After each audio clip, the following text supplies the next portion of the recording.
All right, time for Core Set 2020, day 1 of spoilers. Well, they kind of cheated a little bit, and they gave us 3 spoilers a couple days early, so we'll go over them first. 3 Chandras. There's a uncommon Chandra, a rare Chandra, and a mythic Chandra, and I don't know why, but they don't look like the same person at all. These two had the same artist, and I think she did a good job. Like, I like the art, but they don't look like the Chandra that we've seen from a long time. Like, Chandra looks like this. She doesn't usually look like this. And that's fine, I guess. I don't know. It's just like, why didn't they make the faces look the same? I don't get it. I'm just kind of confused. But whatever. It doesn't really matter, I guess. I mean, they both look happy. She looks kind of ragey or whatever. She looks like this is like, reminds me of like M14 packs or something. Anyway, let's go into the Planeswalkers. First one, notice we got an uncommon Planeswalker. Oh my gosh, our uncommon Planeswalker is going to be a thing all the time now after War of the Spark? I hope not. Although the Magic crew has said that this will be the only uncommon walker in M20. So we don't have a full set of uncommons just in red, just Chandra. +1, elementals you control get +2/+0 until end of turn. Kind of weak. -1, add 2 red. So that kind of ramps you from 4 mana up to 6 mana or 7 mana if you made a land drop. And -2 is a shock. Deal 2 damage to any target. This one's okay. I mean, I would play it as a double shock for 4 mana if I had a way to protect it. It's decent. I don't know if there's going to be enough elementals to make the +1 ability worth anything, but I guess we'll see. Alright, let's go to the rare Chandra. Acolyte of Flame. For 1 red. 0. Put a loyalty counter on each red planeswalker you can control.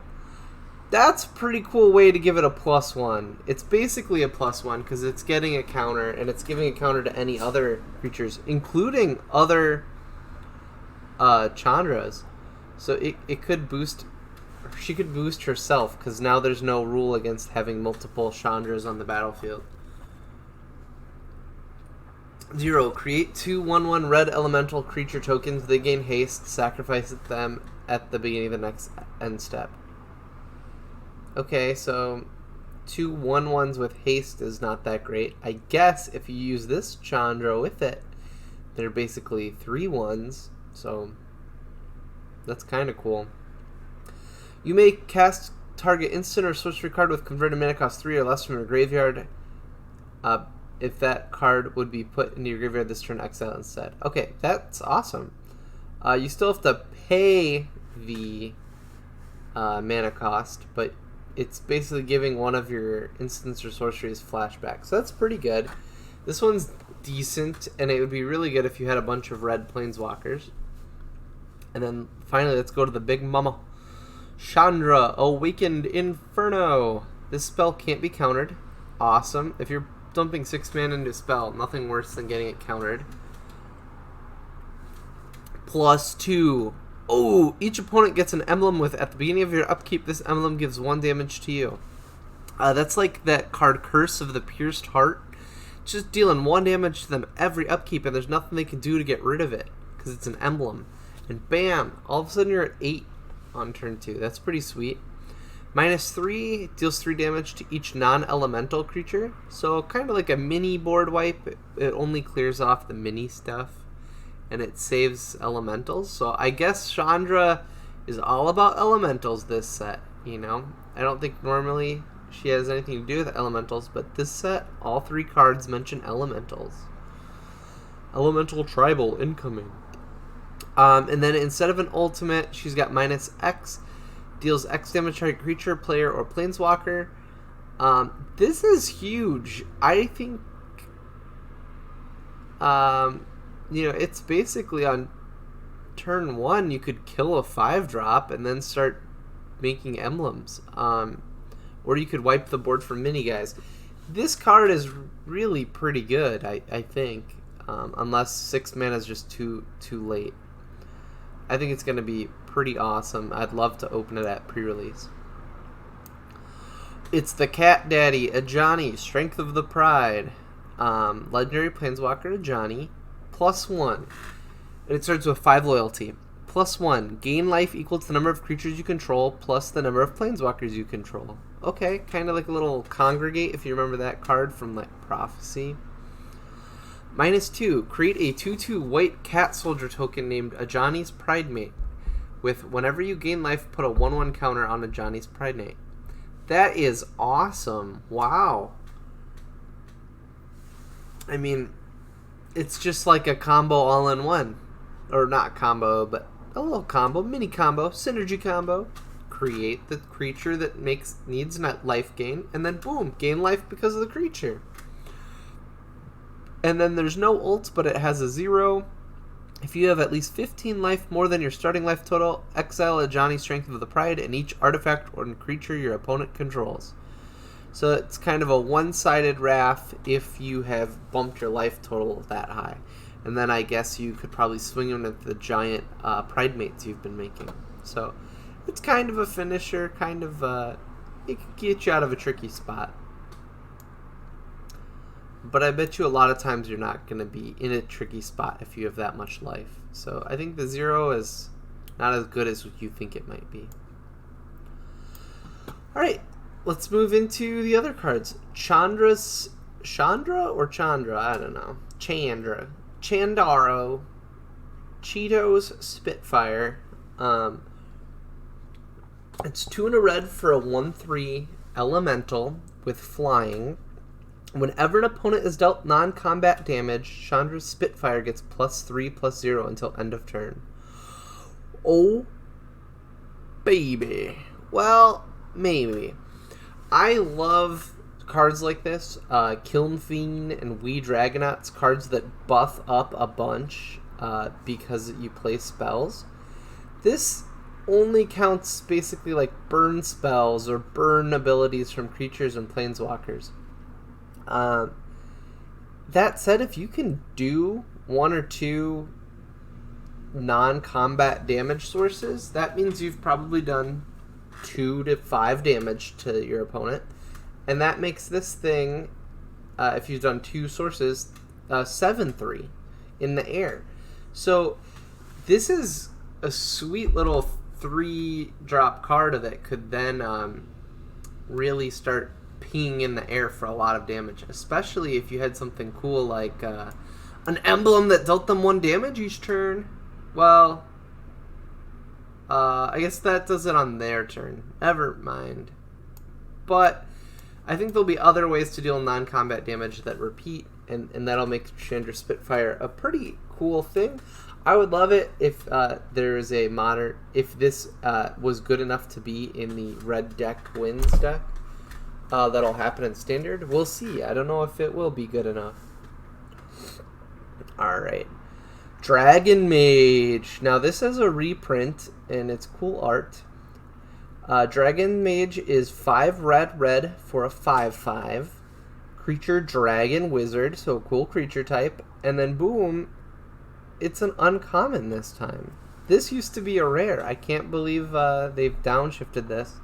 But the game has gotten so powerful that exciting, interesting cards sometimes aren't good enough to be rare anymore. Whenever Dragon Mage has flying, and whenever it deals combat damage to a player, each player discards their hand, then draws 7 cards. Then we'll go to the next. Leyline of Combustion. If Leyline of Combustion is in your opening hand, you may begin the game with it on the battlefield. Whenever you or at least one permanent you control becomes target of a spell or ability an opponent controls, Leyline of Combustion deals 2 damage to that player. Interesting. Yeah, I mean, that's just a cool way to to punish targeted removal or a hand disruption or anything else. Very interesting card. I don't know if burn decks will play it, but it'd be cool to see if they do. One thing I'm excited to see is that Leylines have come back. When they announced the London Mulligan, rule changed. There's a new rule where instead of mulliganing to 6 and to 5, you mulligan down to 5, but you actually draw 7 cards and put 2 back on the bottom. So it basically made it a lot easier to get Leylines in your opening hand. So I'm glad to see. I don't like the new mulligan rule, and I didn't like how good it made Leylines, but at least they're printing more Leylines so that maybe people have a chance at getting Leylines, and hopefully they reprint the ones that people like Leyline of the Void, Leyline of Sanctity, and whatever.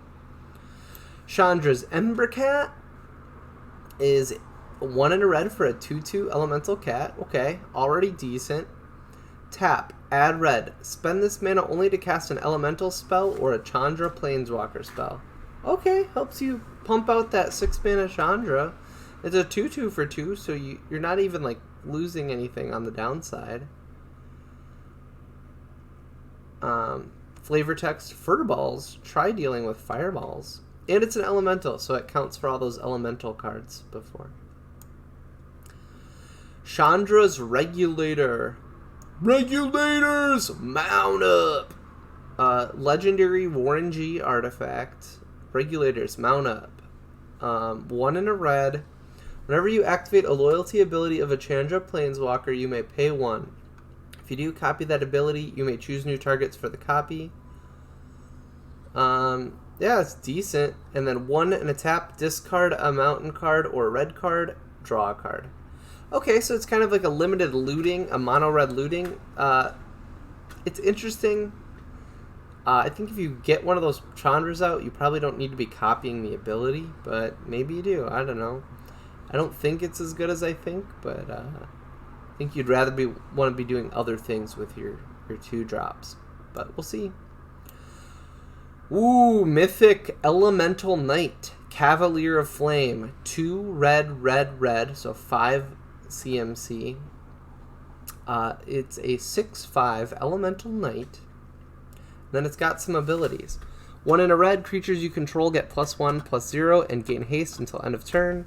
Cavalier of Flame enters the battlefield, discard any number of cards, then draw that many cards.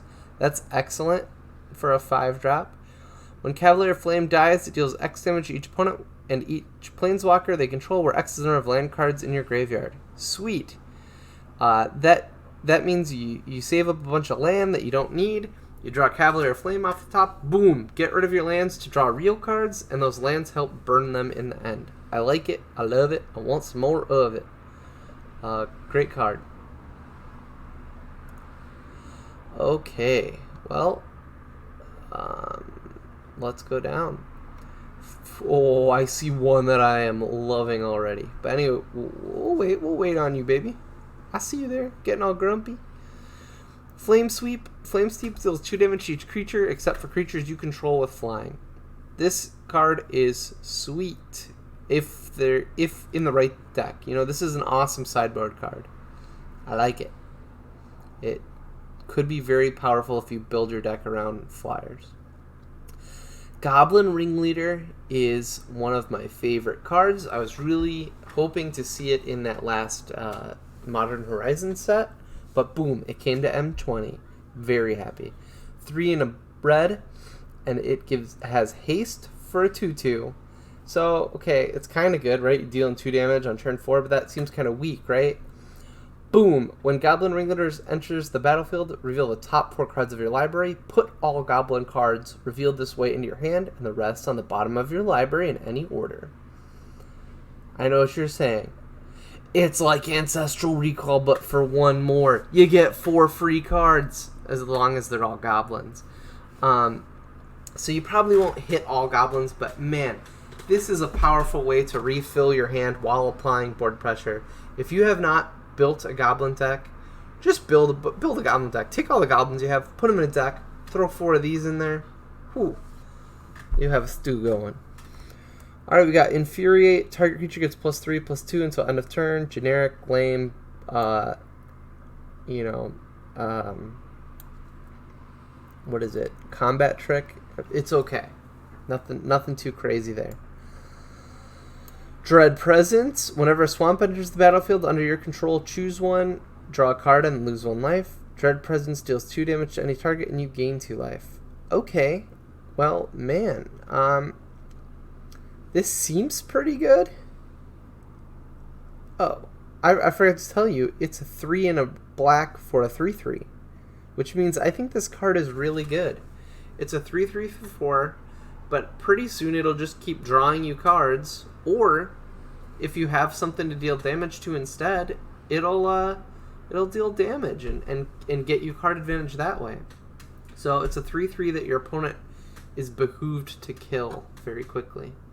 You can even play this on turn 5, plop it down, then play a swamp, and then boom, you draw a card right away. Even if they do kill it, you're getting that card. Leyline of the Void. I'm very happy they reprinted this. This is like a very important card now that the London Mulligan is a thing. Basically, it's 2 black, but if you start with it in your opening hand, it goes on the battlefield right away, and if a card will be put into an opponent's graveyard from anywhere, exile it instead. This will be super good against all the darn dredge decks in Modern. Alright. We've got, oh my god, how many freaking cards did they spoil already? We'll go faster, Wackwurzel Elemental. 4 green for a 5/5 Elemental Wesen. And Tapa in Land deiner Wahl, das du kontrollierst, ist with zu einer 5/5 Elemental Creature mit Ale. Ist immer noch in Land. I think it's saying untap a land you control, it becomes a 5/5 Elemental creature with EILE. I'm guessing that's trample, but I don't know. It is not a land. Or it is still a land? It is not a land. I am not sure. I don't know German. I just eat bratwurst. Alright, Yarok's Fenlurker. 2/2 for a 1/1. It better do some good stuff if it's gonna be a 1/1. Yarok Fenlurker enters the battlefield. Each opponent exiles a card from their hand. Okay. 2 and a black. Fenlurker gets +1/+1 until end of turn. Okay. Yeah, this is good. Maybe. I don't know. A 1/1 body is not worth a card, but exiling a card from their hand is kind of worth a card. And then the Shade makes the 1/1 be able to trade with other things. This could be good, especially if there's some sort of black devotion I don't know about.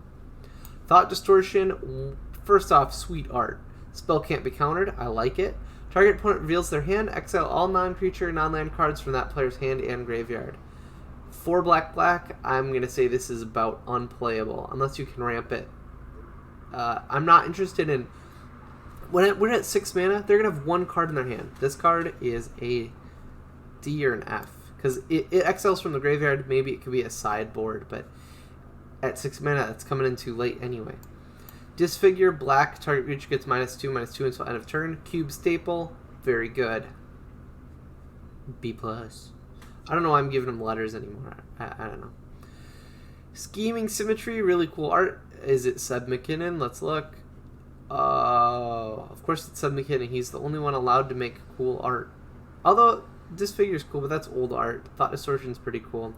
But you know what I mean? He's the only one that has his own style. Everyone else has to kind of do this like digital, oh look, it's a cereal box Brontosaurus. Anyway, sorcery for a black, choose 2 target players. Each of them searches the library for a card, then shuffles their library and puts the card on top of it. Cards like this are fun. It's kind of like who's got the best thing in their deck. I'm going to get a big ass creature and see if I can beat you up, and maybe they're going to get a removal spell. Or maybe they're going to get a big creature and you get a removal spell. I don't know. It's kind of a little mind game. Who's going to do what? I like the design of the card. I don't know that it'll be actually that good because you're giving your opponent so much.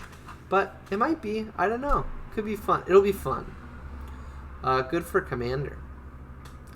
Thrashing Brontondon. It's a 3/4 dinosaur for 1 green. You sacrifice it, destroy artifact or enchantment. Very good stats and a good ability. I'll play that all day. Silverback Shaman. It's a really cool buff, hulked out gorilla, and it's a shaman. 5/4 for 3 green with trample. When it dies, draw a card. I don't know why this is a common. This is uncommon level. This is a very good card. I like it. I love it. I want some more of it. said that too many times today. Leyline of Sanctity. If Leyline is in your opening hand, you begin the game with it, you have hexproof. I really like this card for sideboarding against burn, but it's going to be pretty bad in standard and draft and stuff. But it'll be great in modern. Chantevi l'Oxodon et ce éléphant éclairique. Quand les Chantevi l'Oxodon arrivent des champs de bataille, vous pouvez faire que votre total de points de vie devient l'endurance total des creatures de vous contrôlez. And then 5 and a white for les Chantevi l'Oxodon, gardez plus X jusqu'à la fin du tour, X étant vous de points de vie. So I think what it's doing is when it enters the battlefield, you gain life equal to the number of creatures you control, and then I think they're saying you get plus X till end of turn, where X is the total of life points that you gained this turn or have. I don't know. But it seems pretty good if there's a bunch of life gain stuff, and I'm looking ahead here. There's a bunch of life gain stuff. 2 and a white for an angel, 2/2, Angel of Vitality. If you would gain that much life, gain that much life +1 instead. Angel of Vitality gets +2/+2 as long as you have 25 or more life. This is pretty cool. The only problem is when you're behind, it's just a 2/2 flying for 3, and that's not great. But it could be cool in the right deck. Great art. I really like it. Good job, Johannes. Negate, I don't know, this is weird looking art, you know, I don't know about that, you know, talking about, why has he got like this weird little boxing glove, man. Target non-creature spell, we've seen this a bunch of times, it's a very good card if you're playing against a opponent that has big planeswalkers or big spells. Aether Gust, choose target spell or permanent that's red or green, its owner puts it on top of bottom of their library, on the top or bottom of their library. Who gets to choose top or bottom? If you get to choose, this is a good sideboard card. If they get to choose, it's okay. Atempsis, All-Seeing, legendary creature Sphinx. Alright, looks kind of like Madomai or Asperia. This looks like Ravnica art, kind of. 4/5 Flying Sphinx. 2 and a blue. Draw 2 cards, then discard a card. Whenever it deals damage to an opponent, you may reveal your hand. If cards with at least 6 different converted mana costs are revealed this way, that player loses the game. I assume that player means your opponent and not you, because otherwise you would never reveal your hand. That's pretty cool. If you just bulk up your hands and have a bunch of different mana costs, then you can win the game that way. That's pretty sweet. It's a fun little alternate win card. Disenchant, we've seen it a million times. I'm not sure this is my favorite art of it, but it's not bad art. And we'll see this in sideboards everywhere. All standards use them. Devout Decree, this art looks sweet. Exile target creature or planeswalker that's black or red. Scry 1. Alright, this is another sideboard card. I guess we're getting colors mattered sideboard cards again. That's kind of interesting. Octoprophet, first off, awesome name. 3/3 for 3 and a blue. When it enters the battlefield, scry 2. I think scrying 2 at that stage of the game is often worth a card, so I really like this card. Assuming it's not too slow, I think a 3/3 for 4 that scries 2 is worth it. Unsummon, return target creature to its hand, blue. This is an awesome card, cool art, and it always overperforms. Being able to cast 2 spells in a turn because this costs 1 is can just put you so far ahead. All right, on to the commanders. Kaikar, Winds Fury, 1 and then America colors, so 1 blue, red, white. It's a bird wizard. Flying, whenever you cast a non-creature spell, create a 1/1 spirit creature token with flying, sacrifice a spirit, add red. Interesting, this could be like a little storm enabler here. I like it. Or like a Spells Matter ramp deck, I don't know. I bet you people are going to play this in Commander. Too bad that art looks super like fake digitally. by G. Hostly. G. Mostly? I can't really read it. It's a bad scan. Rien, Angel of Rebirth. 2 red, green, white. Flying. Other multicolored creatures you control get +1/+0. Whenever another multicolored creature you control dies, return it to its owner hand at the beginning of the next end step. That's solid. They wipe your board, and you've got a bunch of multicolored creatures. Boom, they're all back in your hand. That'd be a fun commander. Corpse Knight. This is pretty cool art. It looks like an Iron Maiden album. It's brutal metal, man. This is an uncommon. Whenever another creature enters the battlefield under your control, each opponent loses 1 life. 2/2. Alright, that's a solid card. That just starts closing out the game. Cryptic Caves. Add colorless. Okay. 1. Sacrifice Cryptic Caves. Draw a card. Really good. Activate this ability only if you control 5 or more lands. Still pretty good. Because maybe a lot of decks only want to get to 4 lands, and this lets you trade in your 5th land for a card. Yeah, I think most decks that are 1 or 2 colors are going to want to have one of these. Risen Reef. Okay, looks like a crazy merfolk. I'm not digging all the bright colored coral merfolk people. I like more of the ones that look like classic mermaids. But that's just me. Whenever Risen Reef or another Elementor enters the battlefield under your control, look at the top card of your library. If it's a land card, you may put it on the battlefield tap. If you don't put the card on the battlefield, put it in your hand. Okay, it's like a little... it's like a little card advantage kind of thing, / maybe ramp advantage, but it's a 1/1 for 3, so you're going to have a lot of elementals to make this worth it. I mean, it's almost like an enchantment at that point.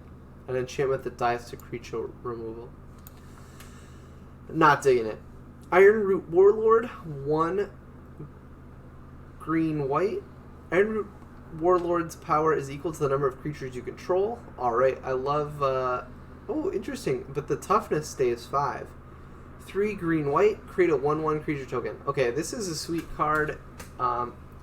I think like a 1/5 for 3 isn't bad, and then a 1/5 for 3 that eventually is going to become a 5/5 is good, and then one that can also create creature tokens itself is even better. So this card is awesome. It's self-contained.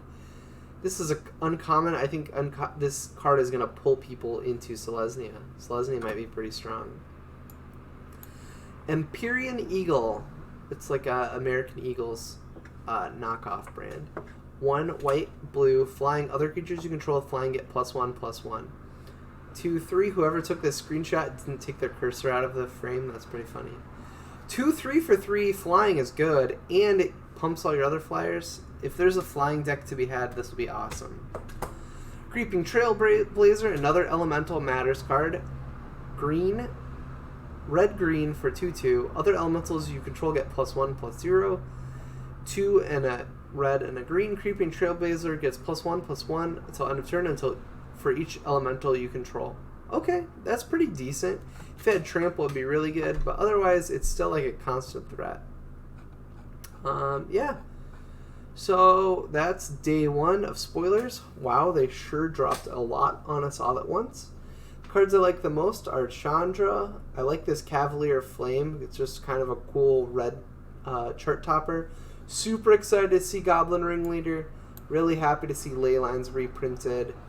I don't really care much about the Life Matters cards. And yeah, other than that, I think this Ironroot Warlord is going to be an uncommon that murders in sealed. It'll be so good in your pre-release. Other than that, hope you enjoyed, and we'll check back in a day or two to see what new spoilers they've given out. Have a good one.